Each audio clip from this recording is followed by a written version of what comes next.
ocurriendo y pensar conjuntamente, bueno, qué escenarios se abren, ¿no? Porque creo que uno de los problemas para pensar en general la política en estos tiempos es, yo lo llamo una telenovelización de la política, como si lo importante fuera qué es lo que hace tal o cual. Entonces, qué dijo Cristina, qué no dijo, con quién se enojó, no sé qué apareció en TN o en C5N, y lo mismo aparece, bueno, apareció Milei, digamos, ¿no? Como si la política fuera como una sucesión de hechos así personales y telenovelizados. Y un poco el origen de este libro es previo a Milei, porque lo que yo comenzaba a ver era que se estaban construyendo las condiciones para el surgimiento y consolidación del fascismo, tanto en la Argentina como en la región. Básicamente mi preocupación era en la Argentina. Yo veo un cambio fundamental que se va a dar hacia la segunda mitad de 2017, por eso el libro lo escribo en 2018 y sale en 2019.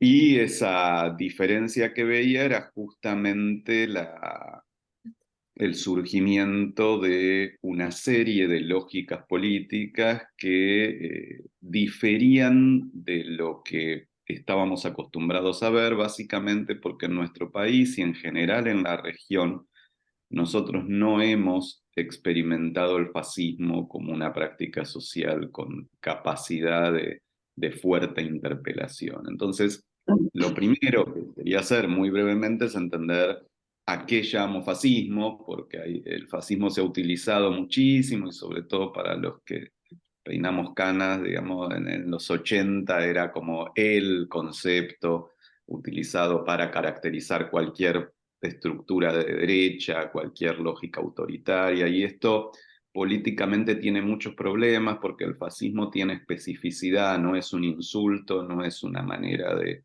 caracterizar lo que no nos gusta, tiene que ver con tres o cuatro cuestiones fundamentales que nosotros no vivimos ni siquiera en la dictadura, ¿sí?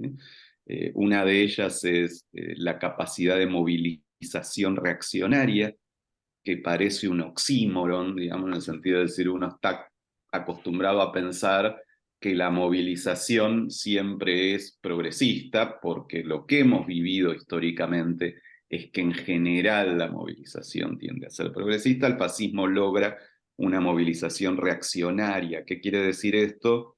Una movilización que no es por reclamo de derechos, sean los derechos que sean, sino una capacidad de movilizar para recortar derechos. Esto no es tan sencillo, digamos, requiere toda una estructura política muy peculiar. Por otro lado, el fascismo se caracteriza por la capacidad de utilización de técnicas proyectivas, esto es una utilización específica y peculiar del odio como estrategia política, que es la técnica proyectiva sería aprovechar lo que para nosotros es un mecanismo de defensa, que es la proyección, que es que cuando sufrimos una situación de profunda angustia, una de las maneras es tratar de poner esa angustia fuera, tratar de conseguir a alguien que tenga la culpa, contra el cual dirigir esa angustia. Es la instrumentación política de ese mecanismo de defensa, implica una capacidad de irradiación capilar del odio. Y por otro lado, el fascismo significa lo que podríamos llamar una realización de la victoria del capital. Esto es, no es necesaria ni única ni fue básicamente una estrategia contrarrevolucionaria, entendida como algo que viene a impedir un proceso revolucionario, sino que es algo ligeramente distinto, en el sentido que el fascismo básicamente operó cuando está en retroceso los movimientos progresistas o revolucionarios que generalmente fueron derrotados antes, y el fascismo viene como a realizar esa victoria del capital, impidiendo el desarrollo de esas fuerzas a futuro y destruyendo sus condiciones de posibilidad, básicamente la organización de los trabajadores, ¿no? Entonces, el ataque fundamental del fascismo siempre fue a las formas organizativas de los sectores populares. Entonces, esto decía, estos elementos no los hemos visto con esa fuerza en la Argentina. Ha habido históricamente siempre sectores ideológicamente fascistas, siempre fueron marginales. Cuando intentaron algo, siempre se subordinaron a los sectores más liberales, conservadores de nuestras derechas.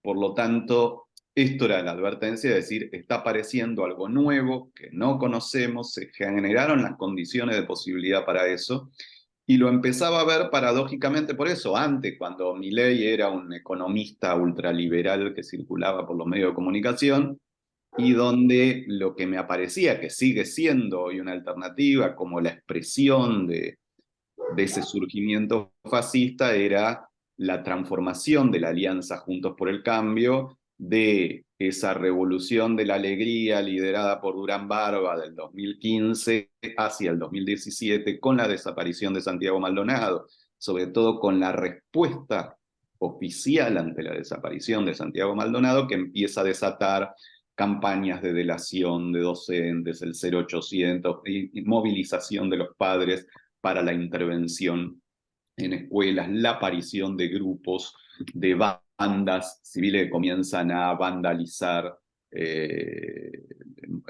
monumentos o espacios de conmemoración de derechos humanos, ataques a movimientos sociales, a la CETEP, a la Garganta Poderosa, a distintos grupos de militantes, y ataques que tienen que ver no justamente con las Fuerzas Armadas o Fuerzas de Seguridad, sino con estos grupos civiles o patotas comienzan a aparecer, y donde la figura central de esta transformación va a ser justamente Patricia Bullrich.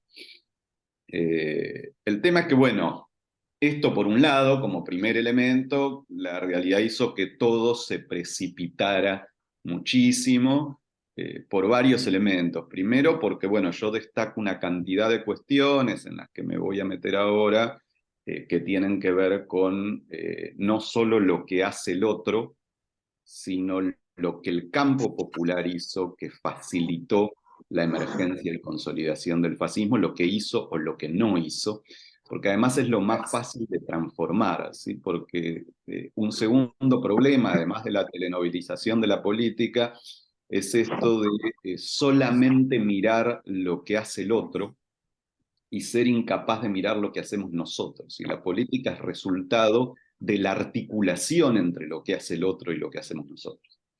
Y lo que más estamos en condiciones de cambiar es lo que hacemos nosotros. Entonces yo siempre soy muy futbolero, y siempre doy una metáfora futbolística que me parece que permite entender lo fácil, que es como si uno termina un primer tiempo de un partido perdiendo 5-0 y va al vestuario, y lo único que hace es analizar qué bien jugó el equipo rival. Digo, esto como comentario puede servir, pero la verdad que para revertir el segundo tiempo es bastante inútil. Esto es mucho menos rico entender qué cosas maravillosas hizo el rival que entender qué cosas hicimos mal nosotros para terminar 5-0, para poder salir transformando esas cosas. ¿Sí? Es más duro, es más desagradable, es más provocativo, pero es mucho más productivo. Entonces, lo que yo trataba de señalar ya en 2018, y que ha cobrado mucha más fuerza ahora, era qué cosas hicimos o no hicimos nosotros que facilita la emergencia de estas cosas que hace el otro, digamos, y que tiene que ver con estas características que he planteado, esa transformación de las derechas en la región y en la Argentina. Y bueno, el problema es que por un lado no cambiamos nada de eso. Por otro lado, la aparición de la pandemia, sumado al contexto de la guerra en Ucrania, generaron condiciones que aceleraron todo ese proceso. Entonces yo lo que veía era, está surgiendo el fascismo, se va a transformar en fuerza política, va a llevar un tiempo, tenemos que enfrentarlo. Bueno, ese tiempo que llevó y que uno podía pensar en un desarrollo de 10 o 15 años, se aceleró profundamente.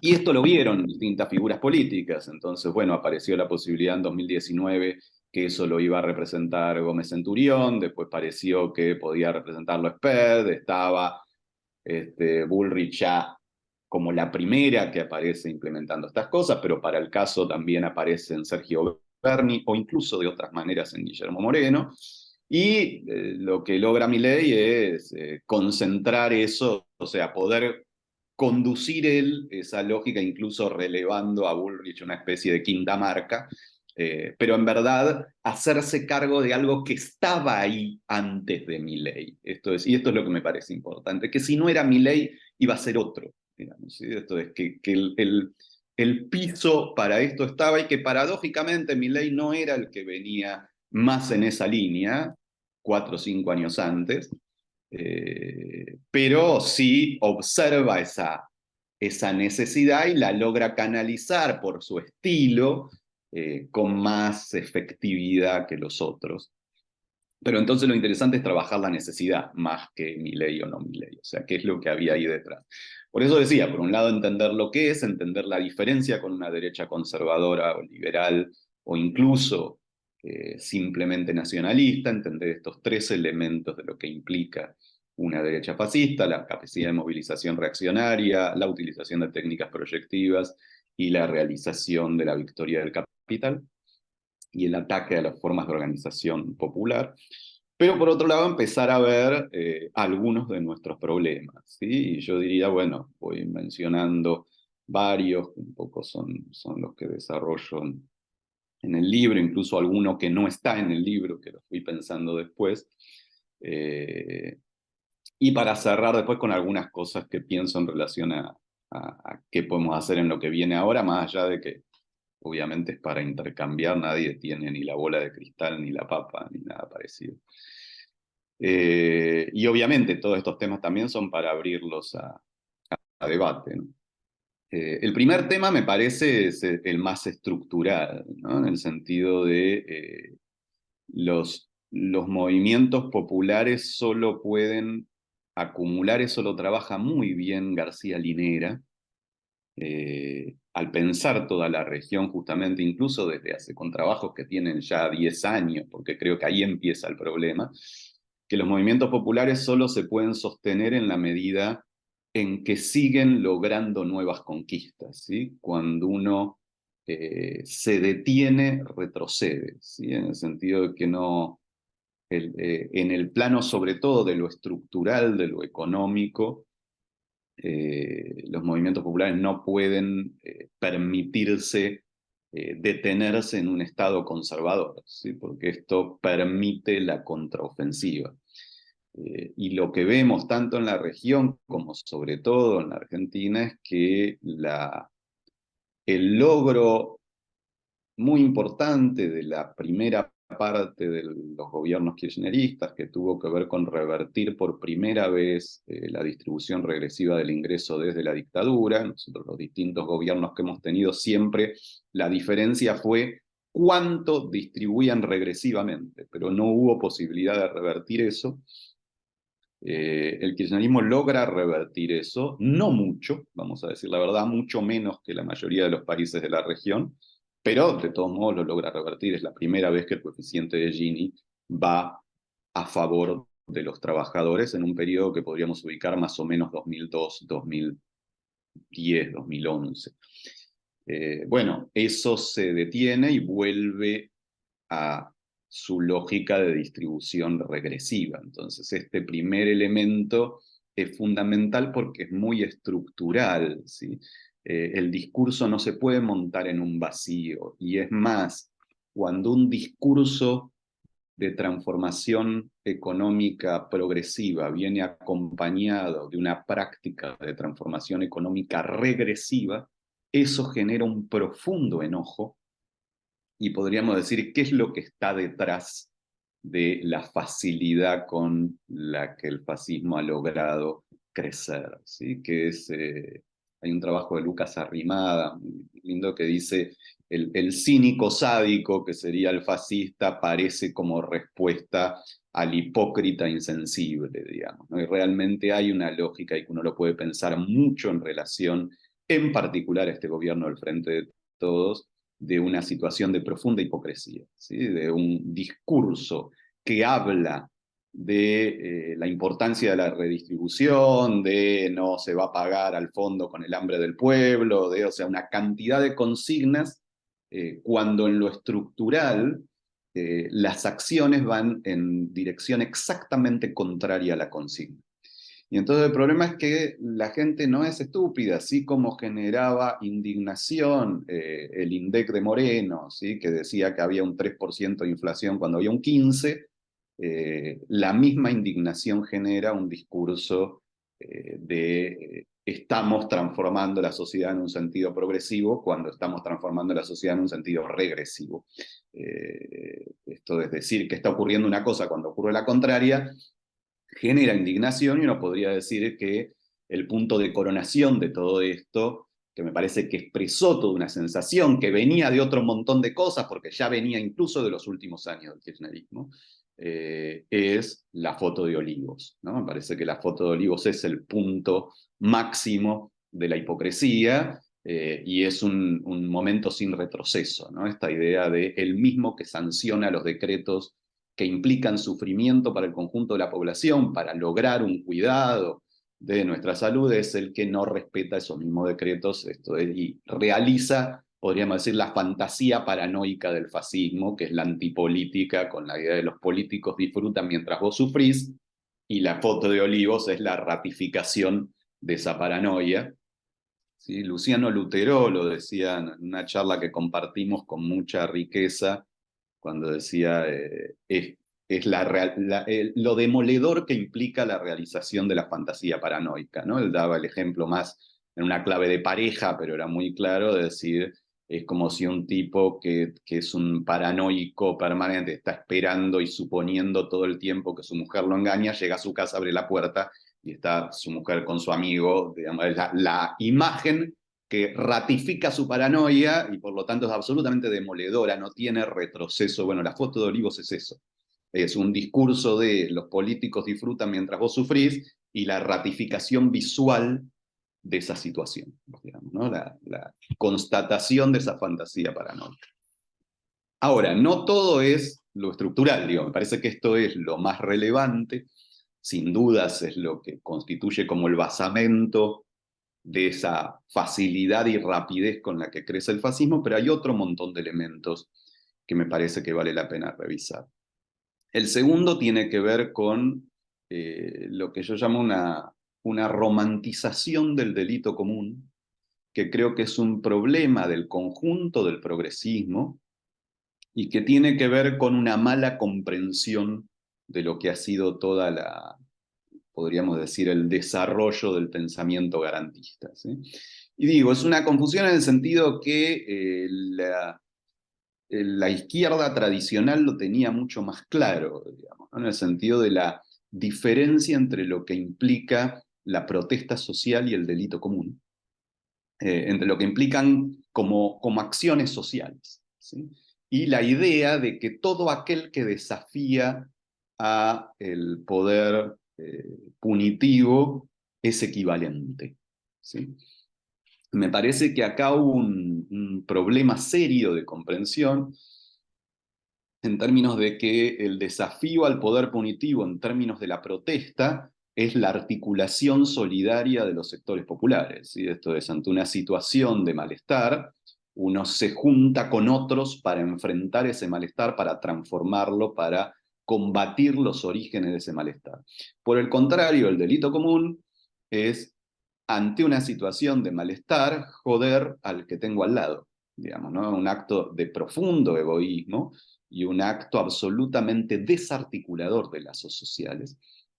Y además lo sufren mucho más los sectores populares, ¿sí? En términos de que el delito común es más fácil de cometer ahí donde hay menos vigilancia del poder punitivo. Por lo tanto, no es lo mismo llevar a cabo el delito común en un barrio popular que llevar a cabo el delito común que en un barrio de clase media, que llevar a cabo un delito común en un barrio acomodado, ¿sí? En Puerto Madero, por plantear alguna diferencia. Entonces, me parece que esta supuesta comprensión y romantización del delito común en series, en novelas, lo hemos visto mucho, y su unificación en tanto los que sufren el poder punitivo alienó al campo popular de los sectores populares, en el sentido de que esto es visto realmente como problemático, porque ese delito común que de alguna manera es comprendido, explicado, justificado o hasta festejado y romantizado por el progresismo,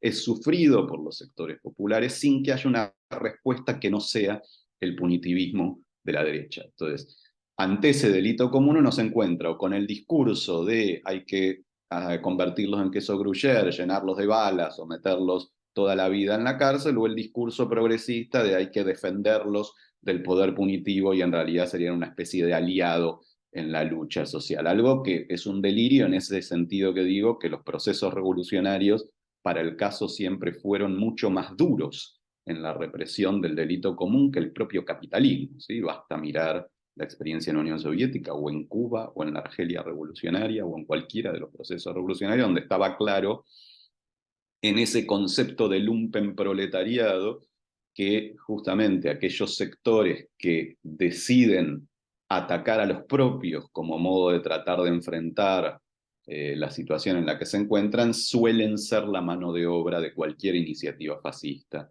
de cualquier iniciativa contrarrevolucionaria.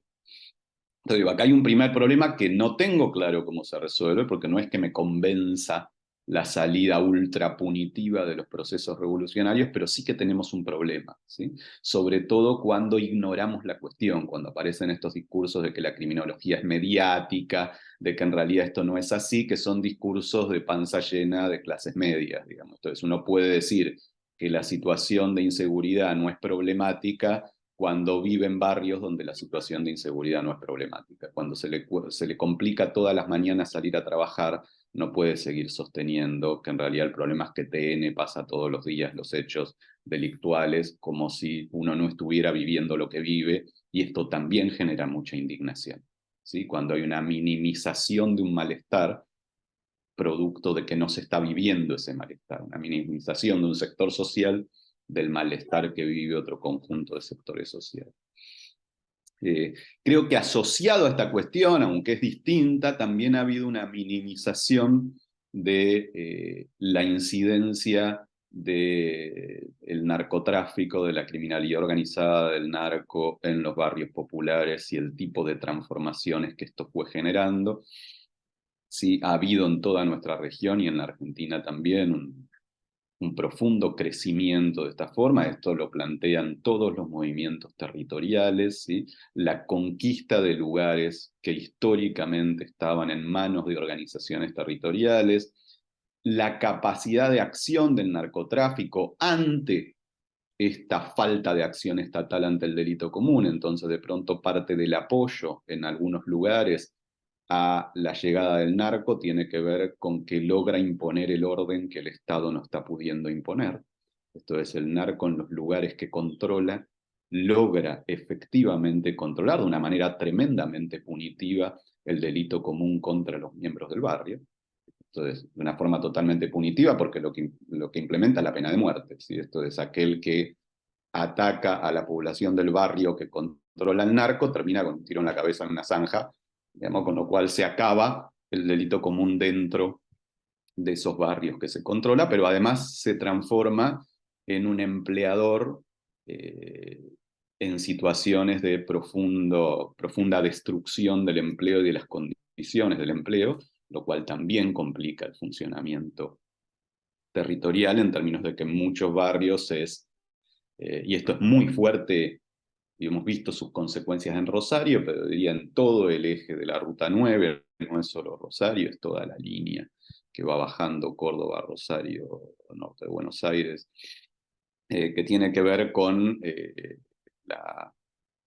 justamente la capacidad de proveer un nuevo tipo de organización social que se vincula por eso, por un lado al sustento, por otro lado a la imposición del orden.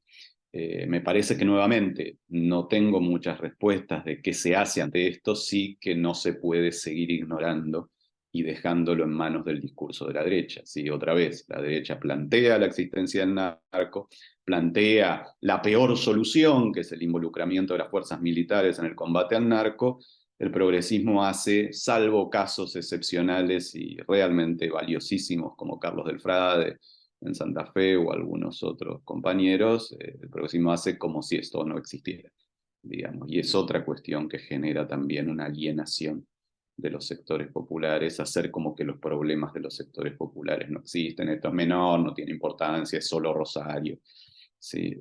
Cuando es algo que la mayoría de las organizaciones están planteando como un eje importante de desarrollo. Y podríamos decir, en tercer lugar, modificaciones identitarias muy profundas que tienen que ver con el dinamismo de lo real y que también nos ha costado incorporar, y yo las suelo resumir porque se vinculan con cuestiones de género, con cuestiones étnicas, con cuestiones de otro tipo, lo suelo resumir en lo que llamo la esencialización identitaria, ¿sí? Que es transformar una mirada de la sociedad que es dinámica y en clave de clase en una mirada que es estática y esencialista, en términos de plantear que hay sujetos buenos y sujetos malos, y esa que podríamos decir es casi un cuento para niños naif, pero que lamentablemente es la caricatura de lo que se ha convertido gran parte del progresismo hoy. Entonces tenemos que el hombre es malo, la mujer es buena, el indígena es bueno, el occidental es malo, el blanco. Es decir, hay una lógica de esencialización de las identidades que toma procesos de opresión históricos y los transforma en determinaciones identitarias, que lo que hace es arrojar a grupos enteros de la población en manos de la derecha. Y yo creo que no podemos minimizar que en este voto de Milei el 70% de los varones menores de 20 años han votado La Libertad Avanza. Es una locura, es una barbaridad, y entonces esto podemos decir, la respuesta fácil, es el retorno del patriarcado, ¿sí? O podemos tratar de entender qué está pasando ahí, digamos, ¿no? Esto es, que hemos regalado a los varones jóvenes a la derecha al no tener un modelo identitario para ofrecer a esos varones jóvenes, y al hacerlos cargo, pese a que ellos no han participado de esas situaciones, de 5.000 o 10.000 años de opresión machista, que serán responsabilidad de nuestras generaciones masculinas, pero no de los pibes que hoy tienen 14, 15, 16, 17, incluso 20. Sentido, es decir, la realidad es dinámica, el tiempo va pasando, las cosas que sirvieron en un momento no necesariamente sirven en otro, ¿sí? Y creo que aquí ha habido un proceso de enorme riqueza política que ha sido la marea verde y la capacidad de involucrar un conjunto muy transversal en términos etarios del movimiento de mujeres, pero que no hemos sido capaces de pensar cómo manejar la situación de varones jóvenes ante estas transformaciones, y sobre todo esto, que la culpa no es heredada, ¿sí? La responsabilidad no es heredada, que unos no tienen la culpa de los otros, y además yo diría un plus que me parece que le da también complejidad, que es la dificultad para comprender las lógicas de la masculinidad. Entonces me parece que ahí se hizo una galleta entre machismo, función paterna, patriarcado, que me parece que ha armado un lío tremendo para entender qué se disputa en las lógicas de la masculinidad. Y eso lo trabaja muy bien un psicoanalista italiano, Luigi Soja, cuando trabaja que en verdad el machismo y la función paterna son dos cosas que están enfrentadas en la estructura masculina. Y la función paterna jugó como forma de contener el machismo. Eso no quiere decir que las dos no generen opresión, las dos generan opresión, pero son tipos de opresión distintas, y el asunto es que si uno quiere enfrentar todo al mismo tiempo, termina produciendo, y es lo que vemos como respuesta, el efecto contrario. Esto es, si yo me centro en destruir la función paterna, que es la posibilidad de hacerse cargo de los hijos, que es la posibilidad de la aparición del cuidado como una forma masculina, lo que hago es liberar la lógica del machismo primario, digamos, de esa lógica de la violencia masculina descarnada, digamos. Y esto me parece que es algo que no se logró contemplar. Digo, no es que podemos hacer cargo al feminismo de esto, ¿sí? Lo estoy planteando más como hombre y como la falta de interrogación de los propios hombres de entender cómo se juega la masculinidad, pero me parece que ha habido un problema fuerte acá, que se observa en que el fascismo justamente lo que hace es reivindicar ese machismo descarnado, ¿sí? Pero que uno de los elementos que le sirve para reivindicarlo es que se haya atacado la función paterna, ¿sí? Que históricamente jugó desde hace siglos como herramienta de contención de esa violencia machista en la masculinidad.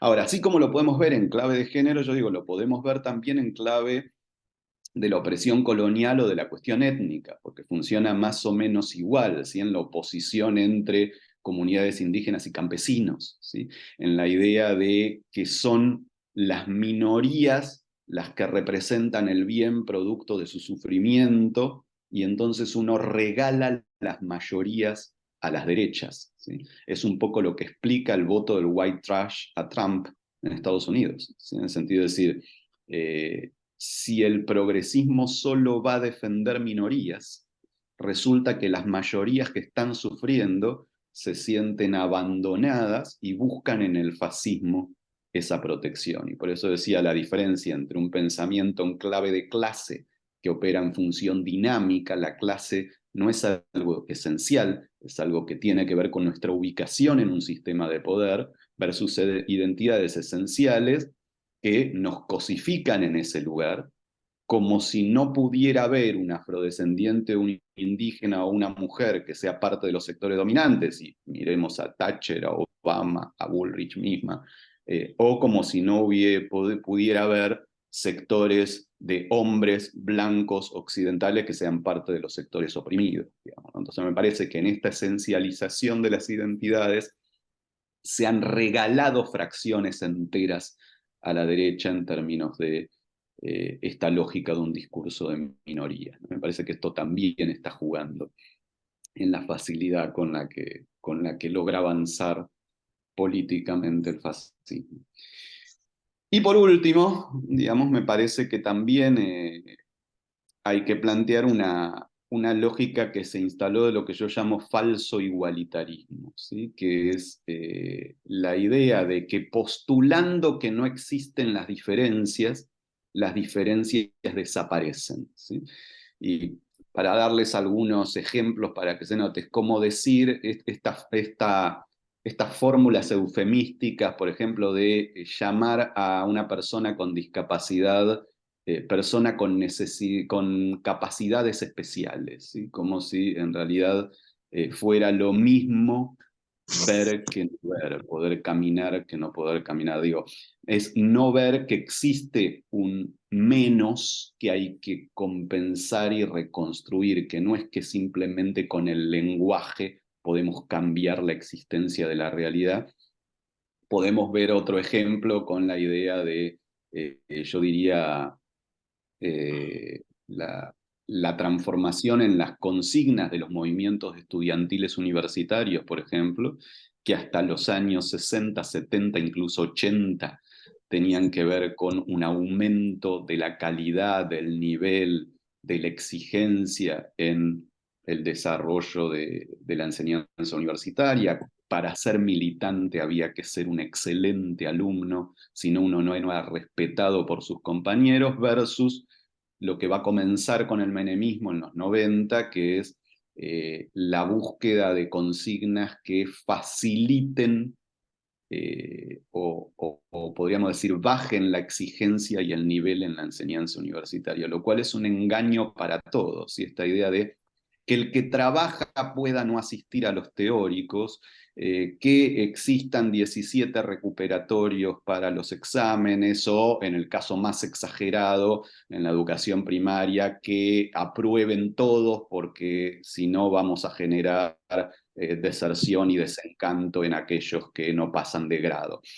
Lo que genera este falso igualitarismo es un profundo engaño a la población, en el sentido que, por poner el caso de la educación, lo podemos ver en otros planos, La educación es la forma de construir un capital cultural en sectores que no han tenido la posibilidad de desarrollarlo. Eso implica asumir, como decía, con la discapacidad, que no es lo mismo tener la posibilidad de construir un capital cultural que no tenerlo, que no todos los conocimientos valen igual.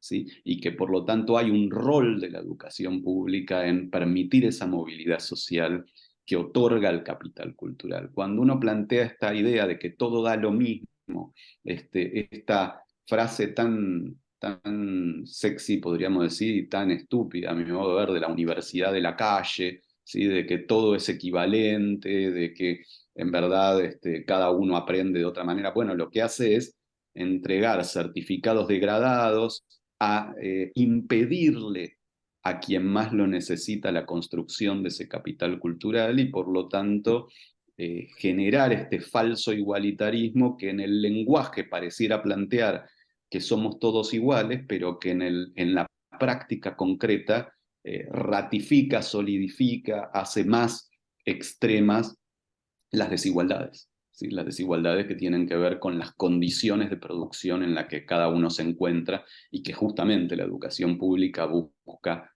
compensar, resolver ese conjunto de desigualdades. Entonces me parece que esto también constituye un problema porque le entregó a la derecha, y eso se puede ver mucho en estos pibes jóvenes que acompañan a la nueva derecha, le entregó a la derecha valores y consignas que no son de la derecha, ¿sí? Como por ejemplo la importancia del esfuerzo, ¿sí? La importancia del mérito, digo, esta idea de enfrentarnos a la meritocracia, yo creo que ha sido muy problemático, ¿sí? Porque justamente el mérito o el esfuerzo es lo que difiere del nepotismo, la corrupción y el acomodo, digamos, ¿no? Esta idea de que sí es valioso lo que hacemos, que forzarnos tiene que tener una consecuencia, que no es lo mismo aquel al que le da todo lo mismo que aquel que realmente se esfuerza para que no sea así. Bueno, te lleva a que gran parte de los trabajadores informales estén acompañando al fascismo porque sienten que hay un Estado que no valora su esfuerzo, digamos, ¿no? Me parece que ahí hay también un nudo importante a pensar. Bien, hasta acá algunas cosas, podría seguir, pero ya más o menos se dio el tiempo que habíamos planteado. Digo, algunas de las cosas de esto que decía del entretiempo, de pensar algunas de las cosas que o no hemos hecho o hemos hecho mal, que están jugando en esta facilidad que encuentra el fascismo para interpelar cada vez más a sectores sociales.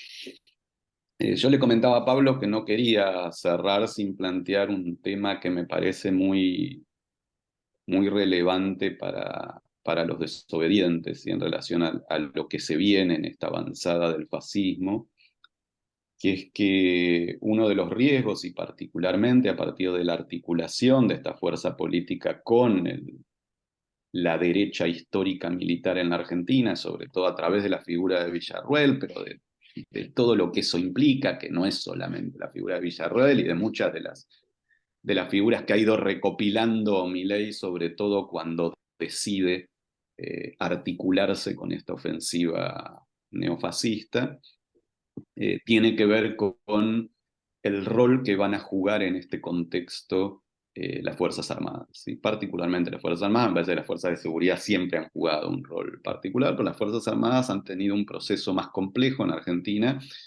producto de la importancia que ha tenido y que creo que es uno de nuestros grandes reaseguros, todo el proceso de justicia que hemos logrado desarrollar en nuestro país, que genera, a diferencia de otros países de la región, una alerta a las fuerzas militares en el sentido de si las convocan, como es probable que lo hagan para enfrentar la protesta social que se puede generar ante las primeras medidas de un régimen neofascista, bueno, la cuestión de quién les garantiza que en 20 años no terminen juzgados y condenados como los responsables del proceso genocida. Ahora ahí, más allá de esta potencia histórica del pueblo argentino, de lo que hemos conseguido en ese proceso de juzgamiento, lo veo a Pablo, que ha sido actor central en todo este proceso junto a tantos otros. Me parece que hay un rol muy rico de los desobedientes en términos de una segunda interpelación que solo pueden hacer ustedes y que opera no solo en sus familias, sino como mensaje a la sociedad argentina, que es no solo que ese involucramiento puede implicar la posibilidad de una condena, sino de lo que implica ese involucramiento en términos de la marca generacional y el quiebre familiar que implica la disposición a participar en estas acciones. Esto es algo que no lo puedo decir yo, que no lo puede decir Pablo Yonto, que solo lo puede decir aquel que ha vivido lo que ese quiebre implica y que lo está viviendo hoy. A mí me parece que esa voz cobra una potencia muy importante justamente en momentos donde creo que esa pregunta va a comenzar a circular en las Fuerzas Armadas, pero no en los familiares de ustedes, en el sentido no en las Fuerzas Armadas que participaron del genocidio, que es gente muy grande que no está en actividad, sino en las Fuerzas Armadas de hoy. ¿Sí? Esto es, ¿qué va a pasar cuando estos sectores, que por un lado articulan sus propias bandas y grupos, que es la lógica más fascista, justamente porque saben que no es tan fácil como en otros momentos involucrar a las Fuerzas Armadas, pero qué va a pasar cuando busquen algún involucramiento más directo de las Fuerzas Armadas en esta ofensiva de destrucción de las organizaciones del campo popular, que probablemente busque implementar no solo un régimen fascista, sino incluso si el fascismo perdiera, pero quedara como va a quedar con una representación política muy significativa. Y me parece que ahí sí hay un tema muy rico que le da mucha importancia a la voz de ustedes y que puede jugar un rol muy significativo en los tipos de problemas que van a circular como debate en las Fuerzas Armadas en los años por venir. Pero bueno, hasta acá algunas cosas que quería ir planteando y la idea es justamente abrirlas a debate con todo lo que les parezca, acuerden, no acuerden, lo que tengan ganas de charlar. Impresionante. Bueno, muchas gracias, Daniel, por todo lo que nos compartís. Ahora abrimos a reflexiones y preguntas, siempre, bueno, sabiendo que contamos con un tiempo limitado porque tenemos aproximadamente 50 minutos, después Daniel se tiene que ir. Así que, bueno, quienes se vayan anotando o levantando la mano, le damos la palabra. Anotando, dijimos, porque Sí. era un Ricky se anotó. Bueno, adelante, Ricky. Hola, hola, ¿qué tal? ¿Me escuchan? Sí. ¿Sí? Ah, sí, no, yo le quería preguntar a Daniel algo así muy concreto. Presentate, perdón, Ricky, presentate. Me llamo Enrique, me llamo Enrique. Gracias. Soy Enrique, creo que mi nombre está ahí puesto. Sí, yo quería preguntarte, Daniel, a propósito de las Fuerzas Armadas. O sea, ¿vos crees que hubo modificaciones a nivel estructura de la capacidad instalada, o sea, de la forma que tiene ese sector especial del Estado? ¿Crees que hubo modificaciones en los últimos 20 años, digo, sobre todo con los gobiernos kirchneristas, transformaciones significativas que puedan significar un freno a la expresión del fascismo a través de esas estructuras? ¿O crees que hay una continuidad histórica que las hace realmente peligrosas en el futuro cercano? A ver, es buenísima la pregunta. Yo haría lo siguiente, vamos con vos, Ricky, y después si quieren, si hay varias, tomamos de a dos o tres, así no hablo yo todo el tiempo. Pero es buenísima tu pregunta. A ver, quizás tienen ustedes más registro que yo, en función de que probablemente estén más cerca de la familia militar de lo que estoy yo, con lo cual es una pregunta que les transmito también a ustedes. Te digo cómo lo veo yo, pero me resulta muy interesante también escucharlos a ustedes. Yo creo que ocurrieron varias cosas que a uno le cuesta ir armando en el tiempo, ¿no? El que desarticula al actor militar paradójicamente es Menem. Digamos, no digo para tomar la estructura argentina, no lo logra Alfonsín con los alzamientos y demás, lo hace Menem a partir de una serie de acuerdos, pero lo desarticula en términos, primero, que impide los alzamientos militares con la primera represión que es histórico en la Argentina. Esto es, se reprime un alzamiento militar con 16 muertos en el regimiento de Patricios en el 90, la que conduce Zayn al-Dini, se acaban porque como históricamente han sido muy cobardes las Fuerzas Armadas creadas bajo la doctrina de seguridad nacional, bueno, los alzamientos existían mientras no había consecuencias, y cuando eso termina con 16 muertos se acaban los alzamientos, pero también eso le permite a Menem destruir presupuestariamente a las Fuerzas Armadas, lo cual era parte del ajuste neoliberal, no es que era una política progresista, y podríamos decir que incluso puede tener sus consecuencias hoy, porque en términos del mundo que se viene, no sé si es una buena idea, y en eso también es algo a revisar en el progresismo, si es una buena idea un país con unas Fuerzas Armadas con el nivel de destrucción que tienen las nuestras. Entonces, en ese sentido, yo creo que por un lado ha habido como un ataque a las Fuerzas Armadas, pero no del progresismo, sino más bien el progresismo lo miró de costado y quizás avalando algunas cosas, un ataque más bien del neoliberalismo, ¿sí? Como parte de la estructura, de desmontar la estructura estatal en un montón de sectores y también en las Fuerzas Armadas, no así en las Fuerzas de Seguridad, por eso lo distingo, me parece que las Fuerzas de Seguridad no cambiaron nunca, ni tampoco fueron ajustadas en ese sentido. Las Fuerzas Armadas sí.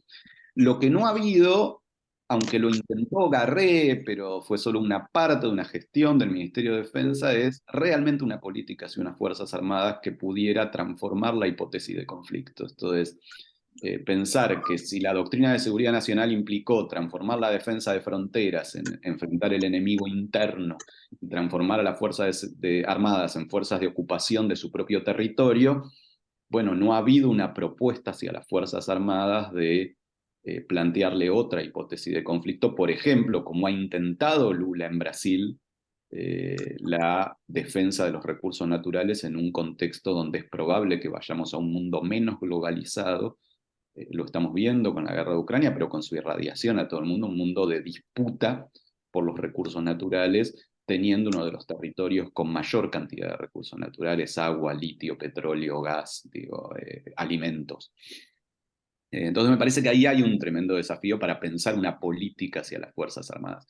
Yo lo que siento en relación a tu pregunta puntual es que no ha habido una transformación ideológica, en términos de decir, es cierto que la mayoría de los espacios de formación siguen siendo lo que eran, básicamente porque creo que se entendió mal esto de ofrecerle un rol, un lugar y una hipótesis de conflicto versus darle un curso de derechos humanos. Para mí, darle un curso de derechos humanos, y sobre todo si se lo dan militantes de derechos humanos, no sirve para nada, no tiene ningún sentido, es un cuerpo extraño que no logra ningún efecto, es quedarnos tranquilos. Para mí es mucho más importante que a los militares le hablen ustedes que le hablen militantes de derechos humanos. Digo, en ese nivel de alienación en la que se construyó a las Fuerzas Armadas, no lo vas a resolver explicándole los tratados internacionales y lo que tienen que respetar. ¿Quién entendió mal? ¿Quién entendió mal? A ver. ¿Quién entendió mal? No, nosotros, digo, no, me parece que en este sentido, decir cómo se transforma, ¿qué es esto mismo que decía con los varones jóvenes? Digo, vos cuando querés transformar una identidad tenés que permitirle asumirse como identidad, no pedir eternamente perdón. Entonces, asumir como identidad a las Fuerzas Armadas es que puedan tener una hipótesis de conflicto articulada con las necesidades del pueblo argentino. No que tengan que estar con la cabeza gacha pidiendo perdón por cosas que no hicieron, porque hicieron otros oficiales, donde ellos, porque esto, pasaron 40 años, lo que se desempeñan hoy en las Fuerzas Armadas, salvo algunas excepciones que tenemos detectadas, pero gente muy grande, en general no tuvieron roles en el proceso represivo porque ya pasó mucho tiempo. Entonces digo, ¿qué van a hacer ante una situación futura? Es esto que decíamos, la verdad que no lo sé, por eso decía que es una pregunta. Ustedes, creo que por un lado hay una formación ideológica que no cambió, y por lo tanto es probable que tengan apoyo a las lógicas represivas desarrolladas por sus cuadros anteriores, pero por otro lado hay un proceso de justicia con muchos genocidas que terminaron condenados, que implica que hay un llamado de atención, y que por eso digo que esta es una de las mejores cosas que hemos logrado, un llamado de atención de decir cuidado, porque hoy parece que digamos, el escenario va a tu favor y que podrías hacer un montón de cosas, pero nada te implica que el escenario pueda cambiar en 20 años y que termines con 20 años de prisión o con toda tu familia o parte de tu familia que no está dispuesta ni a hablarte producto de las cosas que hiciste. Entonces digo, tengo la duda de cuánto esto puede jugar o no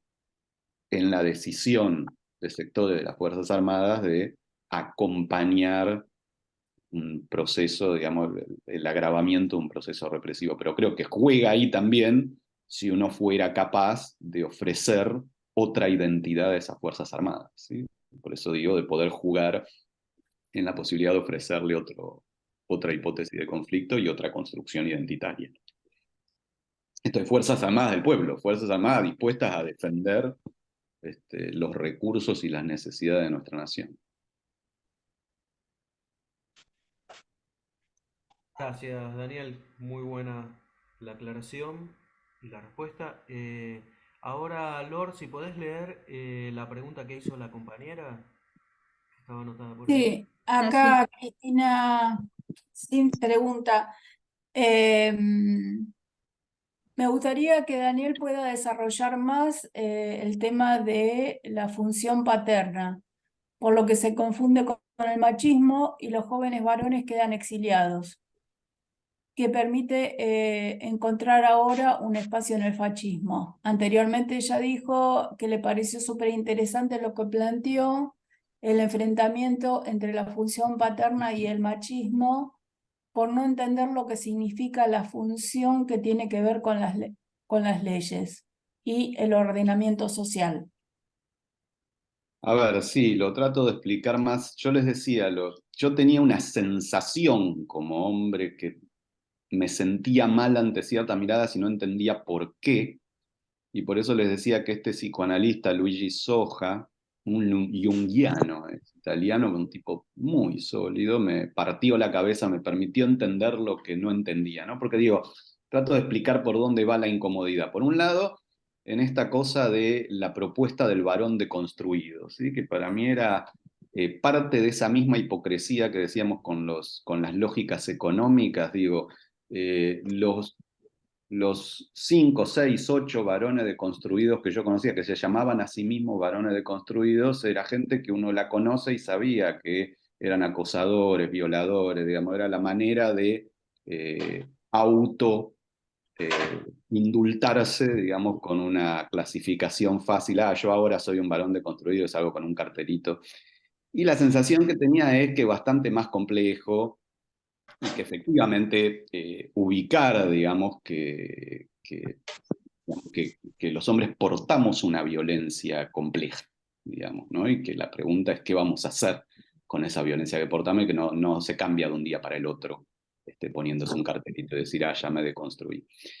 Y Soja me partió la cabeza en términos de decir, bueno, cuidado que esa violencia está hecha de cosas distintas, ¿no? Y entonces distingue esto de que la violencia más primordial, machista, que tiene que ver con algo muy, muy histórico, digamos, y que tiene milenios, tiene que ver con esta disposición a inseminar todas las mujeres posibles, que tiene que ver incluso con lógicas evolutivas, ¿sí? Que tiene que ver con la capacidad de imponer la fuerza para garantizar la propia reproducción. Y que esa forma de la violencia machista que tiene que ver con, por un lado, con su carácter violador, pero por otro lado, con su carácter de conquista territorial, esto es la violencia machista que los propios hombres sufrimos, de la que se habla menos, ¿sí? Porque es esto de una mujer está acostumbrada a la posibilidad de poder sufrir en la vía pública esa expresión del machismo masculino, de su ataque sexual.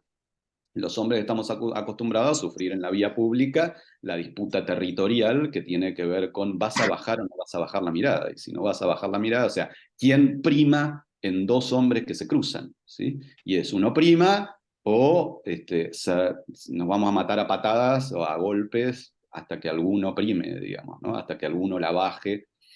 Esta lógica que es muy animal, podríamos decir, pero que es parte de esa estructura del machismo, lo que trabaja Soja a partir de un libro precioso se llama El gesto de Héctor, donde toma el personaje de Héctor en la Ilíada, es que la transformación, la conformación del núcleo familiar y la decisión del hombre, no la decisión de la pareja, podemos decir, pero del hombre de que va a cuidar a sus crías, ¿sí?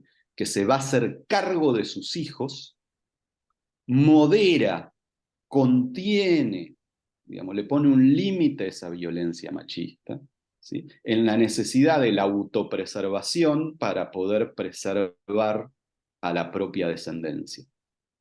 Y entonces la función paterna se transforma en un límite a la violencia machista. Ahora, por eso decía, no quiere decir que la función paterna sea maravillosa. Esa función paterna es en lo masculino un límite a la violencia machista, pero genera dentro del núcleo familiar una lógica de opresión, porque manda el hombre dentro del núcleo familiar. Entonces no es que esa opresión yo la esté negando, ni diga que no exista, pero no es lo mismo que la violencia machista. Entonces el problema es cómo gran parte de la denuncia y el ataque del feminismo se basó más en la función paterna que en la violencia machista, lo que genera, y Soja lo trabaja muy bien en los grupos del narco o en las maras salvadoreñas, tiene mucho trabajo en América Central, lo que logra es que el hombre se desentienda de su rol paterno. Entonces, si el rol paterno, lo que también se conecta con el neoliberalismo, ¿no? Que se desentiende del rol paterno por el feminismo, se desentiende del rol paterno por la lógica del ajuste neoliberal, pero juega también ahí esa denuncia del rol paterno en términos de, el rol paterno es una porquería, listo, no soy más padre, no me hago más cargo de mi descendencia, vuelvo a la lógica de la inseminación de cuantas más mujeres lo puede hacer vía el ejercicio de esa violencia del aguante, que es lo que está detrás de la lógica de las maras, de la lógica del narco, que es la recuperación de la violencia machista primigenia.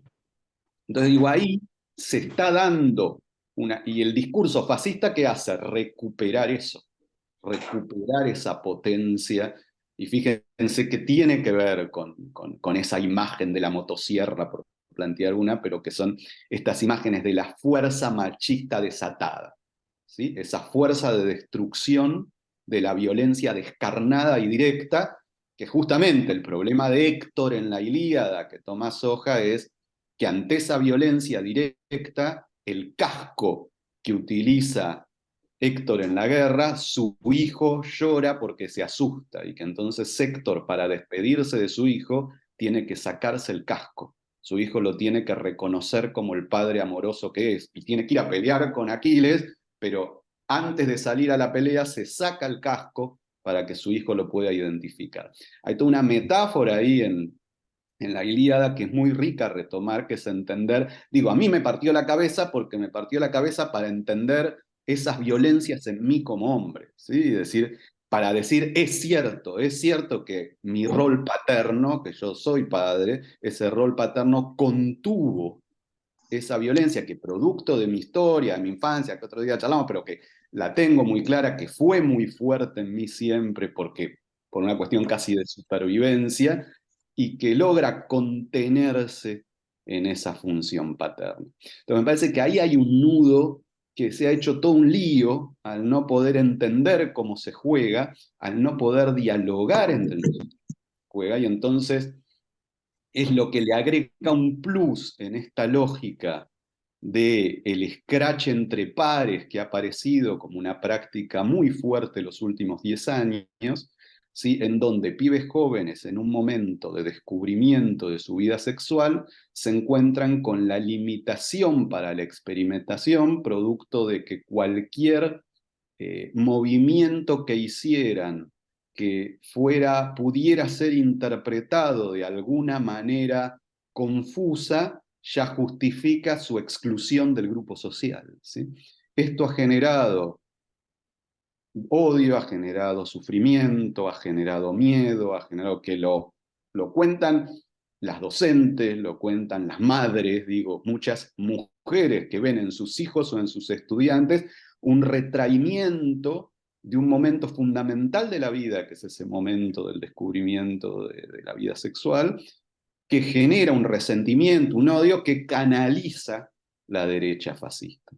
Entonces digo, acá me parece que por eso que ha habido muchas confusiones, porque es esto, no es lo mismo una situación de un jefe con una empleada, de un profesor con un estudiante, que una situación de dos chicos de 15 años o 16 años viviendo entre ellos el descubrimiento de la vida sexual, digamos. Me parece que ahí hay como un eje que me parecía que estaba bueno que podamos por lo menos poner sobre la mesa, ¿no? Lo mismo que con las otras cosas que decía, no sé necesariamente cómo se resuelve, pero sí que no lo estamos resolviendo muy bien.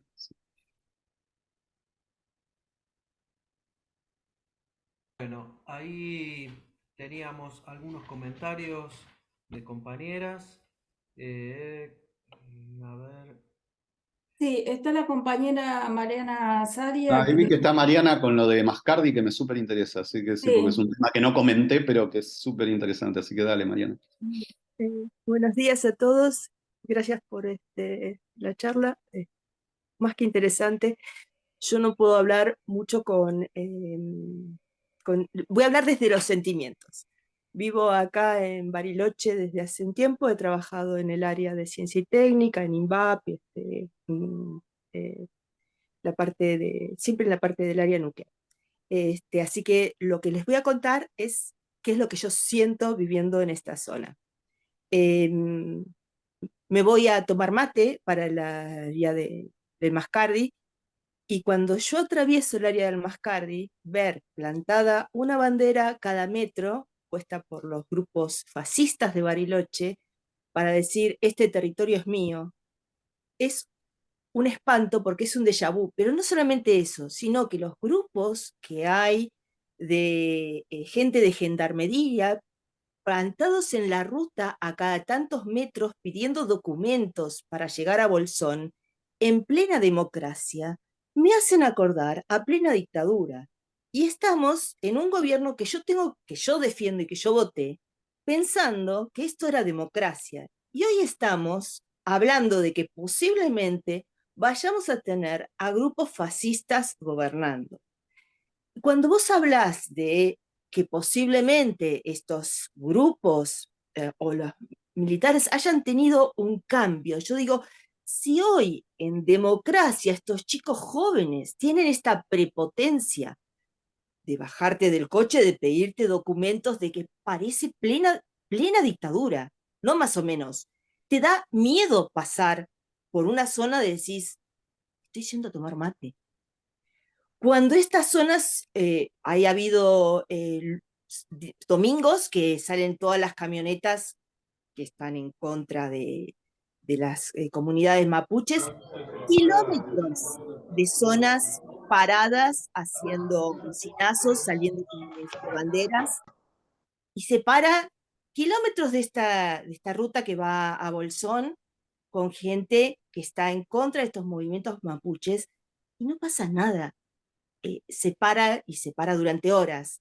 Y vos decís, estamos en plena democracia, y cuando estos tengan más poder, ¿qué es lo que va a suceder? Porque en este momento, en plena democracia, esto avanza. Yo no sé si ustedes han visto que hace unos cuantos meses atrás, en el centro cívico hubo gente disfrazada con los trajes del Ku Klux Klan.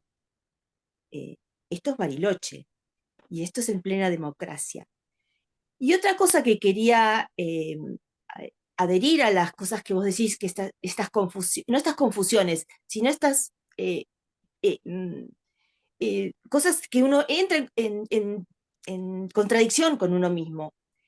Cuando se estrena una película mapuche preciosa de unos cuentos mapuches acá, asisto a la proyección, y los grupos mapuches son excluyentes, excluyentes de quienes adherimos a las posiciones que tienen. Y entonces ahí se arman grandes contradicciones también, porque decís, pero si yo estoy totalmente de acuerdo con lo que vos estás planteando, no me tomes a mí como un enemigo, porque yo no soy el enemigo. Y ahí también creo que tenemos un grave problema, porque eh, se ven enemigos donde no hay enemigos, y se arman grupos muy cerrados y muy agresivos. Eh, bueno, esto es lo que quería contar de vivencias de un vecino nomás, de las cosas que son micro vivencias, que yo pienso que esto se va a ver en pocos meses en grandes vivencias en el país. Sí, Mariana, comparto totalmente lo que decís en varios niveles. Por un lado, la gravedad, esto que decía, que es lo que le da su carácter fascista, ¿no? De la aparición de estos, podríamos llamarlos comandos civiles, por utilizar una lógica del fascismo, pero ¿qué es esto que ha sido muy fuerte en el sur? Que tiene que ver con esta propuesta de Ramiro Marra de armar comandos antipiqueteros, ¿sí? Que es esto de lo que yo llamaba la movilización reaccionaria, ¿sí? Que es lograr algo distinto a lo que logró la dictadura, pero esto la dictadura no lo logró. Esta capacidad de involucrar grandes grupos de la sociedad civil. Distinto es, tenía sus comandos, pero era otra cosa, eran, en términos generales, casi siempre se trataba de miembros de las Fuerzas Armadas, de la Fuerza de Seguridad, que actuaban de civil. Esto es otra cosa, es la capacidad de movilizar a grandes colectivos sociales en un sentido reaccionario. Esto tiene una gravedad enorme y me parece que tenemos que empezar a verlo y combatirlo porque es gravísimo y quizás Bariloche es uno de los lugares donde primero apareció, tal como decís, en esta cuestión anti-indígena, anti-mapuche. Pero comparto también lo otro que decías y que tiene que ver con esto que yo decía, la esencialización identitaria, que fue una discusión riquísima en Bolivia y que en Bolivia se saldó bien, y me parece que no se está pudiendo saldar bien entre nosotros, que es la posibilidad de ver, de no construir un contrarracismo indigenista, digamos, ¿no? Que es lo que en Bolivia expresaba Felipe Quispe, pero que por suerte Evo apuesta más por la idea de una república plurinacional, de un Estado plurinacional, que por la idea de un racismo indigenista. Que es esto que yo he discutido mucho también con los compañeros mapuches. Una cosa que me pasa mucho es que ellos se dirijan a mí como Winca, ¿sí? Y yo les decía, miren, me están juzgando por mi color de tez, pero yo no tengo nada que ver con la opresión colonial. Mi familia vino huyendo de un proceso genocida, no se apropió de la tierra de nadie, no participó de ninguno de esos procesos de opresión y de persecución. Entonces, esto de así como se juzga al indígena por la tez, se juzga al occidental por la tez. Esto es muy problemático. Y por eso decía, y atraviesa las cuestiones étnicas, atraviesa las cuestiones de género, porque también tiene que ver con esto de si el movimiento de mujeres va a construir que el hombre es el mal, o si el problema que tenemos es otro que se vincula a las lógicas de la masculinidad, que las puede asumir Thatcher siendo mujer. Digo, pensar en procesos que son más complejos. Me parece que ahí hay un enorme problema para pensar, porque si caemos en la esencialización identitaria, le facilitamos el camino al fascismo, porque el fascismo es esencialización identitaria, ¿no? Entonces no podemos nosotros también participar de esa misma Vamos a ver qué pasa esencialización. ahora en el Encuentro Nacional de Mujeres, Uh-huh. porque nosotros ahora tenemos, ahora en unos días, es el Encuentro Nacional de Mujeres acá en Bariloche. Este, esperemos. Sí, sé que hay discusiones riquísimas, digamos, Allá pero bueno, vamos. parece que es interesante poder recuperarlas. Y después ligo con lo que decía Mirta más adelante en otra de las preguntas también, que es quizás uno de los lugares donde también apareció con mucha gravedad, aunque con un carácter distinto que en Bariloche, es en Jujuy. Y digo, en Jujuy, porque en Jujuy aparece la articulación de estas fuerzas que se han ido creando en la sociedad civil con la represión del aparato estatal, digamos, ¿no? Como que vienen articuladas, vienen de la mano, justamente en el proceso represivo que se desata ante una rebelión que tiene un profundo carácter indígena, que es interesante porque tiene que ver justamente con el parate que le ponen un conjunto de organizaciones al avance permanente de la fascistización, podríamos decir, del gobierno jujeño, pero que tiene la gravedad de estos procesos de articulación que podemos llegar a ver a nivel nacional, con mucha probabilidad, sobre todo si triunfan estas derechas neofascistas, ¿no? Entonces me parece que sí, que son procesos a los que prestar enorme atención y a los que pensar cómo vamos a tener que confrontar, porque efectivamente hay un cambio de etapa, ¿no? Esto es, los pactos implícitos creados a partir del fin de la dictadura, que nunca fueron explicitados, pero existían entre las distintas fuerzas políticas, es muy claro que a partir de 2017, 2018 se han quebrado. Entonces se han quebrado en la construcción de estas fuerzas de movilización reaccionaria fascista, pero se han quebrado también en el intento de asesinato de la vicepresidenta, digamos, muy claro, y en el involucramiento de fuerzas políticas en ese intento de asesinato, porque otra vez sabemos muy bien que no son dos loquitos y cada vez aparecen más lazos y vinculaciones, y por eso digo, no tanto con la Libertad Avanza, sino más bien con esa otra fuerza fascista que implica el sector liderado por Bullrich y todo lo que hay alrededor, ¿no? Y por eso me parece importante ponerlo sobre la mesa, porque si no pareciera que vemos solamente un pedazo de un mapa que es más preocupante porque involucra más fracciones, porque además si uno suma Milei y Bullrich, porque creo que efectivamente Juntos por el Cambio tiene otros sectores que no son eso, pero si uno suma Milei y Bullrich, estamos hablando de casi la mitad de la población a nivel del voto, ¿no? Y esto muestra un crecimiento realmente muy preocupante de estas lógicas fascistas, porque no, es difícil ver diferencias entre iniciativas que tienen algunos detalles diferentes, pero que están acumulando en la misma lógica neofascista, tanto Milei como Bullrich. Bueno, Disculpen, compas, me parece que la compañera Erika Lederer hace un rato largo pidió la palabra. No sé, Sí, Erika, sí. si estás por ahí. Sí, buenas tardes, Daniel. Yo tengo una preguntita. Digamos, el tema de los archivos y las listas que todavía nos faltan para poder reconstruir la memoria, la verdadera memoria completa, ¿no? ¿En qué medida dejan de ser cómplices las actuales Fuerzas Armadas al no entregar estos archivos o al no poner a disposición digamos, de memoria, verdad y justicia, impidiendo el acceso a estos, ¿no? No, a ver que se entienda, Erika, yo no dije que, ni pienso que dejaron de ser cómplices, ¿eh? O sea, efectivamente, yo lo que digo es si estarían dispuestos, y tengo la duda, ni siquiera digo que no, tengo la duda de si estarían dispuestos a Ok. participar de un nuevo proceso represivo, pero no creo, digo para que no se entienda mal, yo no creo que hayan cambiado las Fuerzas Armadas, en ese sentido no cambiado en el sentido de haberse vuelto parte del campo popular y haber reconocido el desastre que hicieron, no, de ninguna manera. Y por eso también lo que decís, o sea, porque si hubiesen reconocido, efectivamente sabemos, sospechamos, suponemos que hay, más allá de la que puedan haber destruido, que hay muchísima información que tienen, porque de pronto aparecen cosas, digamos, ¿no? Así como aparecieron en los servicios de inteligencia, es muy probable que exista mucho más material, y es cierto que no solo que orgánicamente, institucionalmente no lo han entregado, sino que ni siquiera ha aparecido uno o dos o cinco que decidan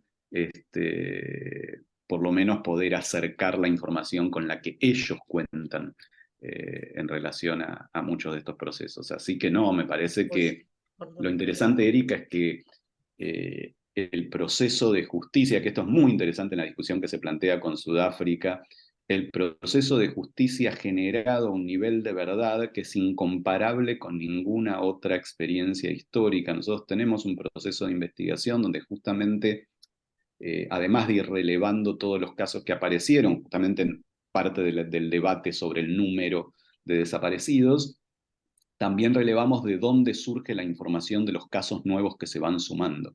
Y es muy interesante que los procesos judiciales superan a las leyes reparatorias como el espacio de mayor producción de verdad. Esto es, cuando se sustancia un juicio, aparecen en ese juicio, a partir de los testimonios, a partir de los datos, a partir de la investigación, nuevos casos, con lo cual se abren nuevas causas que surgen de ese juicio. Bueno, la mayor cantidad de creación de nuevos casos en los últimos 15 años, digamos, de que se reabrieron los juicios en Argentina, son los procesos de juzgamiento. Entonces digo, esto es muy importante en esa discusión con Sudáfrica de hay que cambiar verdad por justicia. No, Sudáfrica no logró verdad, o sea, no logró justicia y tampoco logró verdad porque los represores no cuentan los datos, no dan información, se arrepienten de cosas de las que no dan detalles, ¿sí? Solamente para zafar de la condena, y no ha habido producción de verdad, mientras que en Argentina hubo justicia y hubo verdad.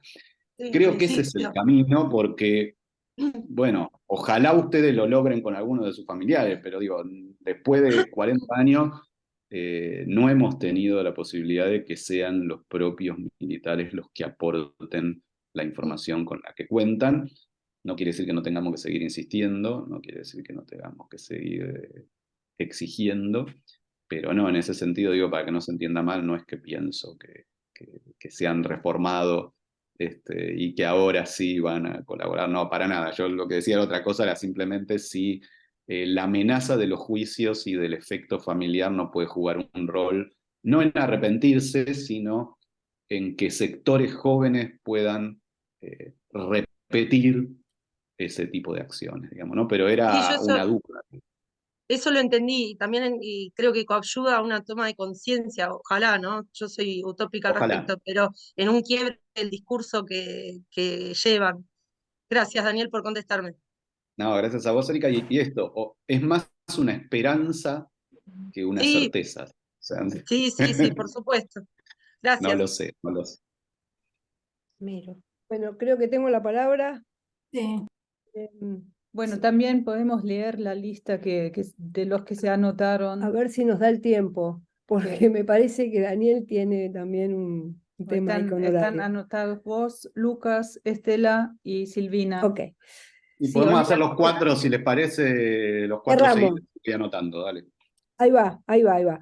Bueno, yo tengo tanta cantidad de reflexiones y preguntas que no nos va a dar el tiempo de ninguna manera. En relación un poco a lo último que dijiste, Daniel, yo misma interpelé a mi padre antes de unos cuantos años antes que falleciera, y su respuesta, como la gran mayoría de los casos que conozco y de sus camaradas, incluso de gente joven que hoy está en actividad, es absolutamente de reivindicación, con lo cual la esperanza que yo tengo al respecto es nula. Aunque como soy una utópica también, me obligo a hacerlo, creo que siempre hay resquicios, ¿no? Siempre hay algunas personas como parte de la institución que sí pueden tener, y no paro de buscar y de intentar buscar esos resquicios, hasta ahora sin resultados, ¿no? Pero me parece que nuestra voz, como bien decís, es una interpelación social y la llevamos adelante por eso, ¿no? Digamos, es de alguna manera el tipo que mató a Santiago Maldonado probablemente antes ni se hubiera cuestionado, che, mi familia me va a interpelar. Hoy se lo deben preguntar, por lo menos, ¿no? Y eso ya es un quiebre, otra posibilidad, ¿no? Desde lo político histórico. Bueno, lo que quiero decir también es que estoy sumamente agradecida porque me parece riquísimo toda la línea de pensamiento con la que podemos repensarnos, ¿no? Rever toda esta cuestión, pero me inquieta y me interesa mucho que podamos también, en la medida de lo posible, tramar y entramar acciones concretas, y porque es urgente, porque lo que se viene va más allá de que podamos, bueno, entender cómo llegamos hasta acá, sino que podamos planificar cuestiones concretas, ¿no? De unión de estas fuerzas. Entonces, te hago la propuesta también concreta de que sigamos, que no perdamos este empuje, que le pongamos fecha a otro encuentro, porque hay mucho para hablar, para discutir, y bueno, que si esto es posible, no lo dejemos pasar más allá de un mes, por decir una propuesta concreta. Y muchísimas gracias. Voy a dejar de hablar porque hay mucha gente que está ahí, pero tenemos mucho ahí. Sí, Tenemos anotado. Gracias, Gracias. Lili. Yo tengo a Adriana, Silvina y Lucas, porque Lucas levantó la manito y los demás pusieron en el chat. No sé Estela con qué también. orden quieren, yo diría así, porque como yo tengo 15, 20 minutos, por ahí si escuchamos a Por ustedes, eso. voy anotando y hago algún cierre. Sería Lucas en orden, porque yo estaba Dale. viendo, sería Lucas que levantó Dale. la mano. Bueno, ¿qué tal? ¿Cómo les va? Buen día. Gracias a todos por la invitación. Gracias, Daniel. Siempre abre mente lo que decís. Mi pregunta va a ser bien concreta y más bien de estrategia o perspectiva, justamente por lo último que mencionaba Liliana. Lo que se viene va a ser durísimo porque gane quien gane las elecciones, pues las puertas que se han abierto son muy difíciles de cerrar, las cosas que se han habilitado son muy difíciles volver a deshabilitar, etcétera. Entonces mi pregunta va si has podido charlar estas tres críticas, estos tres puntas de pensamiento, estos tres errores no forzados, con personas concretas que a lo mejor podrían hacer reflexionar su propio accionar los últimos años, digo, gestores de políticas públicas, integrantes de movimientos sociales varios, y ya has tenido eco, ha habido una reacción más bien defensiva. ¿Qué está pasando por ahí? Por lo menos para empezar a pensar también cómo nosotros podemos empezar a fomentar esa revisión de prácticas. Desde el, no sé, el Museo de la Memoria de Rosario, sin querer, habrá contribuido mucho a estos tres puntales, a estos tres errores. Eso. Y no, invitarte para cuando quieras venirte y charlamos con la gente propia de los equipos educativos, de articulación territorial y demás del museo, porque va a ser fundamental. Buenísimo, gracias, Lucas. Estaba, no sé si Silvina o Adriana. Adriana había preguntado lo de Bukele, no sé si lo tomo, si quería decir En algo orden más, va, Adriana. en orden quedaba Silvina. Silvina, Y dale. Estela. Bueno, y Adriana también formuló una pregunta ahí en el chat. Sí, por Sí, eso yo decía Adriana era lo de Bukele y después estaba Silvina que pidió la. continuaba en orden Silvina. Bueno, voy yo con algo. Primero, gracias, como siempre, Daniel, iluminando. Gracias, creo que hace mucha falta. Y después plantear algo que ya me genera incomodidad, pero que me parece que en el escenario que tenemos, y tratando de pensar mucho en esto de los errores propios o aquellas cosas que no hicimos, me parece que algo que se ha colado, y se ha colado en un terreno inclusive del ámbito legislativo, es esta noción de las víctimas del terrorismo, ¿no? Y me parece que es algo que se ha colado y se cuela sobre todo a nivel de los jóvenes, ¿no? Este, Creo que nosotros tenemos un proceso que seguimos defendiendo a capa y espada porque al día de hoy, como bien decís, no hay un solo arrepentido. Pero para estas nuevas generaciones uno puede comprender muchas cosas en contexto y por canas, pero para estas nuevas generaciones nacidas en democracia, esta, esto que se ha intentado instalar ya desde el macrismo, me parece que nada, nos interpela a pensar cómo poder tratar de construir un puente eh, para, para poder seguir ampliando y no quedar en esto de también esto que vos decís de la esencialización identitaria, no quedar en buenos y malos, ¿no? Y poder tejer un puente ahí. Eso me tiene sumamente preocupada. Bien, no sé si les parece, les voy respondiendo, porque lo de Adriana, a menos que quería agregar algo, estaba hecha la pregunta que era lo de Bukele, ¿no? No sé si anda Adriana por ahí. A ver, Acá estoy, Daniel, acá sí, estoy. ok. Nomás, sí, contestá y después hablamos lo de Bukele. Gracias. Dale. A ver, en relación a lo de Lili, sí, agradecerte también y sí, lo que podamos seguir haciendo, adelante, digamos, ¿no? Creo que está bueno pensar en conjunto, me sirve mucho a mí también y esto que decías, ¿no? Que la participación de ustedes no se vincula solo a las familias de ustedes, sino que es una interpelación social que nadie más puede hacer, además, o sea, solo pueden hacer ustedes. Me parece que es un lugar de enunciación muy distinto, por eso yo pensaba, incluso en esto que decíamos de los ámbitos de formación de las Fuerzas Armadas, que le vayamos a hablar nosotros mucho sentido no tiene, que le vayan a hablar ustedes sería importantísimo, ¿no? Porque es distinto, es una voz desde el interior, es muy diferente, me parece que el impacto es muy distinto, entonces me parece que ahí hay algo que puede ser riquísimo.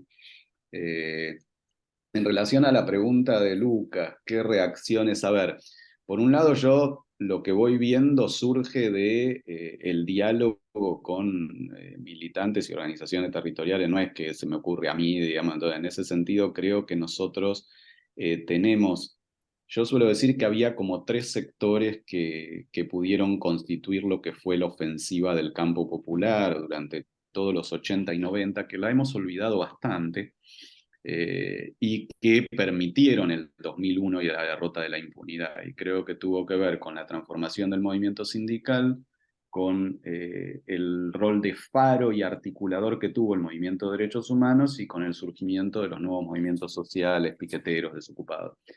Creo que el tercero es el que subsiste de los 3 y por eso para mí es el espacio de reconstitución. ¿Por qué? Porque creo que los otros 2 han entrado en una crisis muy profunda. El movimiento sindical está en momentos de destrucción del salario con una incapacidad tremenda de respuesta que llama mucho la atención. No podría decir que es peor incluso que los primeros 90, ¿no? En el sentido de decir, ¿cómo puede ser que no haya muchísimo más conflicto sindical? Y también porque el trabajo ha cambiado y han aparecido nuevos sectores que no tienen todavía formas de organización propias, ¿sí?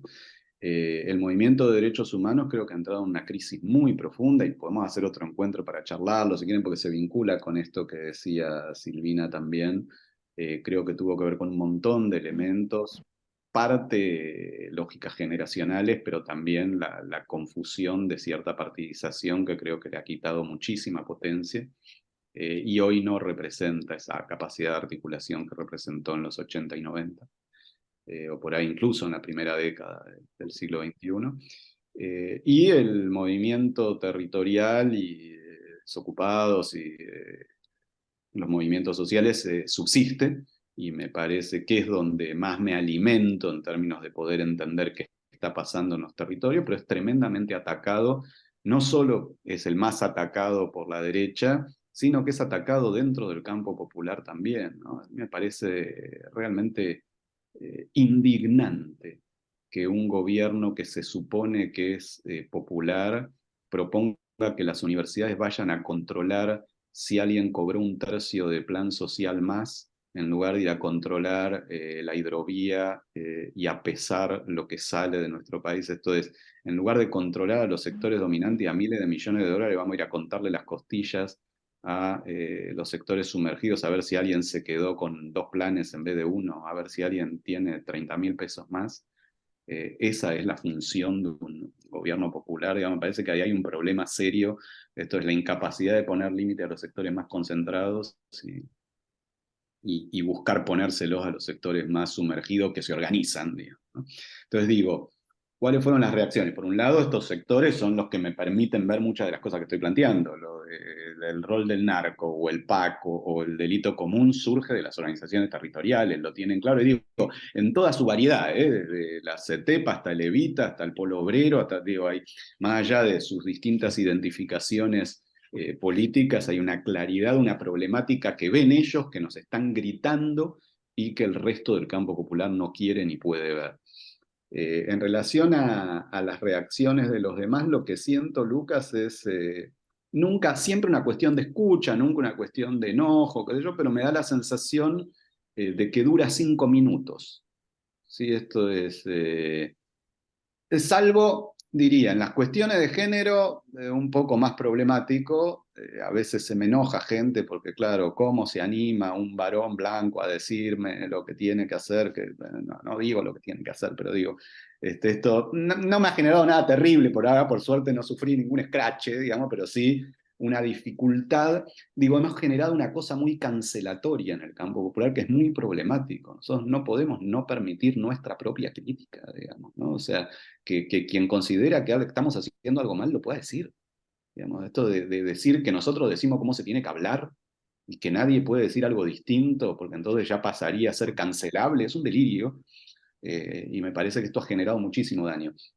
Pero la verdad que lo que sufrí no fue tanto eso, más allá de que lo veo en otros planos, pero no tanto yo, sino como una cuestión de que qué interesante, dura 5 minutos y después seguimos actuando como si no hubiese pasado nada, digamos, ¿no? Como que hay cierta escucha de decir, pero esto sí es un problema, y después a los 3 minutos nos olvidamos y seguimos actuando como si ese problema no existiera. Entonces lo que no logro ver es que seamos capaces de cambiarlo. También porque no es fácil, porque una cosa es decir, esto no funciona, y otra cosa es decir, bueno, ¿cómo construimos otra cosa? Digo, hay respuestas que no tengo, por eso decía, yo puedo marcar los problemas, pero digo, las tenemos que construir conjuntamente. ¿Qué hacemos ante el delito común que no sea el punitivismo y el ignorarlo o ese garantismo tonto, digamos?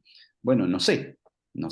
Tenemos que construir otras salidas, formas reparatorias, digo, hay que pensar, pero lo que sí está claro es que no puede seguir como si no fuera un problema. ¿Qué hacemos ante el avance del narco en territorios populares? No es tan fácil confrontarlo, tiene costos altísimos confrontarlo en lo personal. Los movimientos territoriales no lo pueden hacer, ¿sí? O sea, tratan de establecer algún límite, pero no es tan sencillo. Los niveles de violencia son incomparables. Entonces, bueno, pero también hay que ponerlo sobre la mesa y pensar conjuntamente qué hacemos. Bueno, tenemos claro que mandar a las Fuerzas Armadas no es la mejor solución. En todos los lugares donde lo hicieron terminó desastrosamente, terminó involucrando a las Fuerzas Armadas en la propia estructura de la narcocriminalidad. Ahora, bueno, sabemos que eso no. ¿Y entonces qué? Digamos, ¿no? O sea, ¿cómo lo enfrentamos? Bueno, tenemos que poner esos problemas, pensarlo conjuntamente, pensar con la gente que está investigando esos temas, pensar a ver qué aparece sobre la mesa como posibilidad. Y lo mismo decía con estas cuestiones o de la masculinidad o de las identidades. Es más fácil saber lo que no que pensar lo que sí, pero bueno, por lo menos saber lo que no nos ayuda para tratar de pensar en conjunto qué hacemos. Y eso se vincula a la pregunta de Adriana con lo de Bukele, ¿no? Porque creo que hay que tomarlo con menos sorna y entender que, primero, es un cuadro que viene del Frente Martí. No es un tipo que viene, es un tipo que viene del campo popular y que ante la imposibilidad de afrontar lo que le implican las maras en su país, con las que además el Frente Martí intenta negociar infructuosamente durante más de una década, entonces dice, bueno, terminemos de una vez con este tema, y con un sistema espantoso que además implica, bueno, dentro de las maras caen todos los sectores populares, porque esta es la lógica de un espacio que es casi concentracionario. Uno dice, bueno, por supuesto que es imbancable esa solución. Ahora, hay que entender que hay un problema, o sea, que no estamos pudiendo construir una alternativa, ¿sí? Porque claro, porque además el problema de El Salvador no es el de Argentina, es infinitamente peor. Digamos. Entonces, efectivamente, Bukele tiene apoyo porque ha logrado devolverle, o le va logrando devolver a un costo altísimo la vida cotidiana a los sectores populares de El Salvador. Digamos. Entonces, lo que digo, esto hay que verlo también. Porque lo que digo es, tenemos una situación que es muchísimo menos grave de la de El Salvador, tendría que ser más fácil de enfrentar.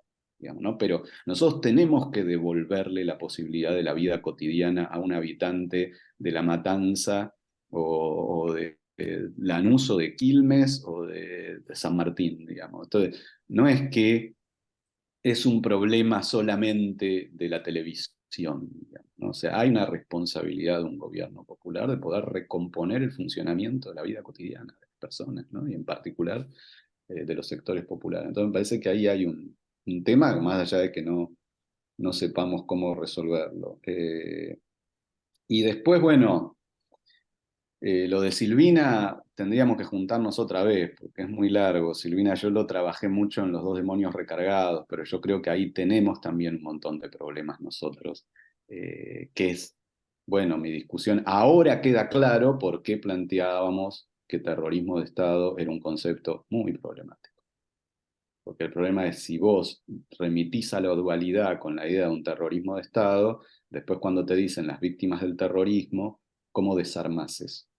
Y si lo querés desarmar diciendo que la insurgencia no fue terrorista, cosa que es cierto, con esa definición de terrorismo el Estado tampoco fue terrorista. Entonces, ahí hay un montón de problemas que es, primero, no podemos ignorar un montón de problemas de las acciones insurgentes que nunca pudimos poner sobre la mesa para discutir. Si digo, asesinar al secretario general de la Central de Trabajadores es un problema para una organización popular. No es lo mismo que llevar a cabo el ajusticiamiento de un torturador que puede generar otra cantidad de discusiones. El secretario general de la Central de Trabajadores. O sea, es el representante del movimiento popular. ¿No te gusta lo que piensa? Bueno, disputale políticamente. Entonces lo que digo es, bueno, hay un montón de problemas que no hemos puesto sobre la mesa. Entonces, claro, los pone esta nueva derecha y medio que estamos como desarmados ante eso porque nunca lo pudimos ni quisimos pensar. Bueno, me parece que hay problemas que tenemos que poner sobre la mesa y a su vez separarlos de la discusión sobre el genocidio.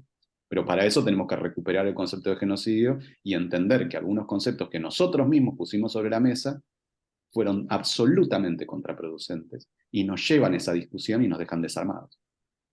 Porque si nosotros decimos que hay un terrorismo de Estado, entonces cuando nos dicen ¿y qué hacemos con las víctimas del otro terrorismo? Y entonces que decimos que no puede hablar, le armamos una ley contra el negacionismo, le decimos que se calle la boca. Bueno, uno tiene que tener argumentos para sostener los debates. Pero no sé si hoy estaba Mirta o alguien, yo estaba terminando, me quedan 2-3 minutitos. Sí, yo, perdón, quería hacer más que nada el agradecimiento y todo, pero más que nada lo que quería hacer era una convocatoria para que esto no quede acá y que ya nos comprometamos, porque estamos hablando de las urgencias y demás, y que no, porque aparte hay muchos compañeros y compañeras muy valiosas que están en distintos sectores y sería bueno ya comprometernos a un próximo encuentro para algo que nos comentó Pablo, que Daniel vos hablás de armar un frente antifascista. Entonces, empezar a hacerlo, digo, y después que se vayan juntando.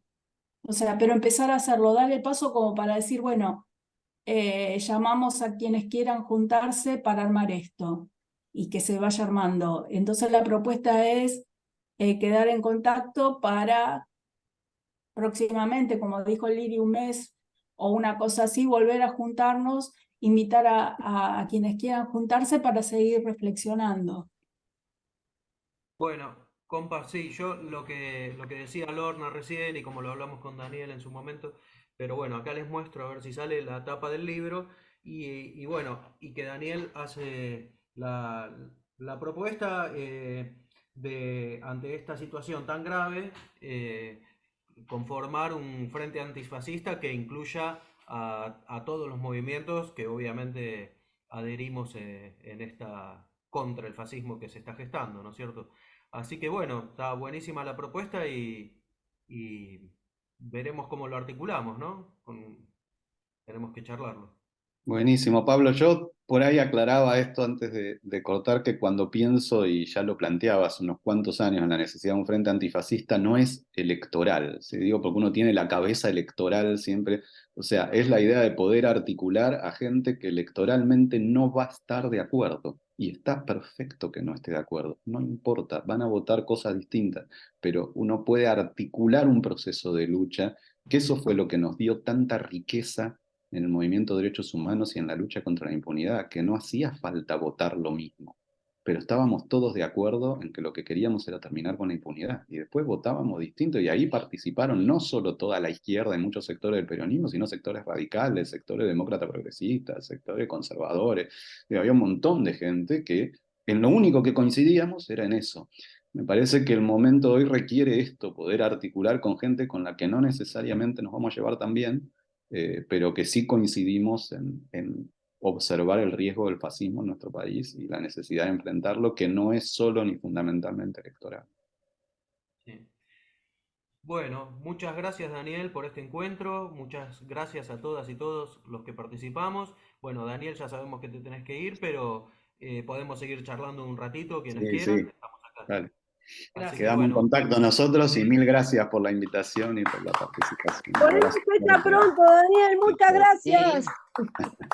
Gracias a Yo quería ustedes. decir que si alguien quiere dejar su correo para que le invitemos al Cine Debate Desobediente o otros eventos de ese estilo, que lo haga acá en el chat, así sumamos en la lista.